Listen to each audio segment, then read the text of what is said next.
How is your children's behavior in a restaurant? Welcome to Parenting Matters Now, a source of parenting advice a few minutes at a time. Hi, this is Dr. Roger Smith with Parenting Matters Now. I'm sitting with a restaurant in the background, and you may hear a little bit of rumble of the noise or maybe some clanking of dishes. It made me think of how your children may embarrass you or stress you in a restaurant, and oftentimes it is very difficult to take a family to a restaurant setting, but there are some ways to make that better. And in fact, children often don't know what the normal behavior or the expectations are, and it is our job as the parents to give them that training, the expectation of what is normal. And so before you get into the restaurant is the time to do the training and to talk with them about what are their options for choosing food, and train them on reading the menu and talking to a server.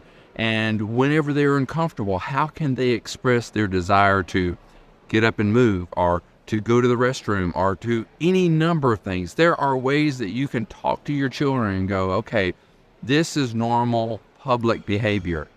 It's different than behavior at home. And children at a very young age can understand these things.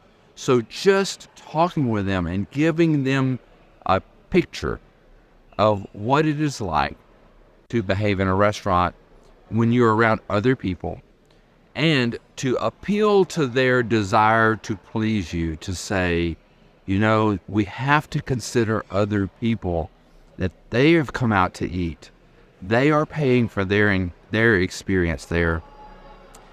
And we can make that either better or worse. They can smile at the people at the next table. Or if they're crying and wailing, they need to know that their behavior is impacting not only you and your family, but all those around. And so children usually want to be pleasing. And we need to appeal to that and give them the idea and the capacity to have appealing public behavior. And that is a training process. So think about things that your child is prone to do and talk about those things before you get into the situation. And not in a harsh, condemning kind of way, in a preparatory type of way, that you're trying to help them to succeed in life. So it's that mindset that really would help you to pleasantly train your children for a public setting. And so you may first choose which restaurants where you are trying to prepare them, something that's much more casual, but that there is an expected public behavior.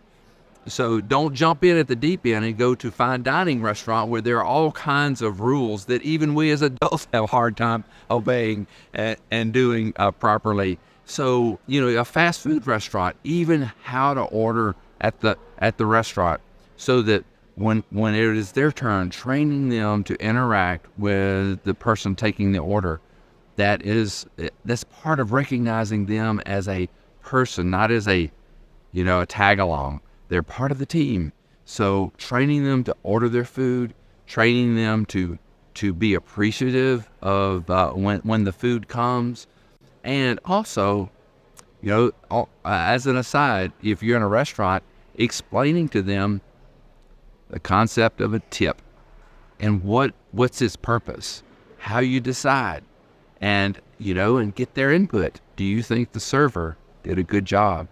Should we reward them with extra? Things like that. So restaurant behavior is something that can be a thorn in your side. And if it is, well, you probably haven't trained them well. You can do better, and they can do better. So that is preparing them for life, because all of us are going to have some public encounters, public behavior, whether it's in a restaurant or other places. But it's a way of thinking about that you're working on in very small increments. So start training your children to order their food, to interact with others, and to have appealing public behavior. This is Dr. Roger Smith with Parenting Matters Now. Subscribe to Parenting Matters Now for more advice, or go to rogersmithmd.com to search for more topics. See you next time.